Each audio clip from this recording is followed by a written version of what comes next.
চেন্নাই থেকে কানপুর দূরত্ব প্রায় ১৯০০ কিলোমিটার। ভেন্যু বদলের সাথে সাথে পারফরমেন্স বদলের আশায় বাংলাদেশ। হারের হতাশা ভুলে ঘুরে দাঁড়ানোর কঠিন চ্যালেঞ্জ শান্তদের সামনে।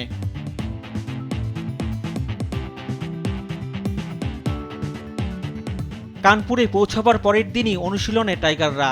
নতুন ভেন্যুতে নতুন কন্ডিশনে প্রথম টেস্টে হারের পর প্রত্যাশার চাপ বেড়েছে ঘুরে দাঁড়াবার। টেস্ট হারের পর আলোচনায় ছিল ক্রিকেটারদের নিবেদন নিয়ে প্রশ্ন। টেস্ট শুরুর আগে আবারও আলোচনায় সাকিব আল হাসান, যিনি চেন্নাইয়ে আঙ্গুলে চোট নিয়ে খেলেছেন।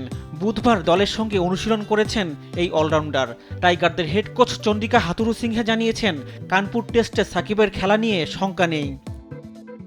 সাকিবকে নিয়ে এই মুহূর্তে কোনো অনিশ্চয়তা নেই। আমি ফিজিও কিংবা কারো কাছ থেকে এ বিষয়ে কিছু শুনিনি। আমি তার পারফরমেন্স নিয়ে হতাশ নই। গোটা দলের পারফরমেন্স আরও ভালো হতে পারত। আমি নিশ্চিত সেও এটা জানে যে আরও ভালো পারফরমেন্স করতে পারত। তার সামর্থ্য আমরা সবাই জানি। এদিকে কানপুরে বাংলাদেশ দলের নিরাপত্তা বেশ বাড়ানো হয়েছে। বাংলাদেশ দলের অনুশীলন হচ্ছে ব্যাপক নিরাপত্তার মধ্য দিয়ে। হিন্দু মহাসভা নামক ভারতীয় সংগঠন হুমকি দিয়েছে ম্যাচে হামলা করবার, রেখেছে নানা কর্মসূচি। ফলে সতর্ক অবস্থানে কানপুর পুলিশ। অনুশীলনের দিনগুলোতে ২০০০ করে পুলিশ থাকছে টাইগারদের নিরাপত্তায়। রিফাত আঞ্জুম, দেশ টিভি, স্পোর্টস ডেস্ক।